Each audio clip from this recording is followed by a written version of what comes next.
आम्ही प्रत्येक क्लायंटच्या घरी इंटिरियर केल्यानंतर गृहप्रवेशासाठी जातो आणि ते सगळेच आमचं खूप प्रेमाने स्वागत करतात.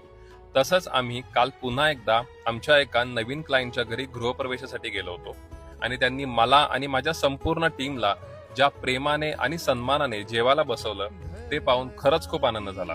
आणि त्या क्षणी पुन्हा एकदा असं वाटलं की आम्ही फक्त घर सजवत नाही तर माणसंही कमवतोय.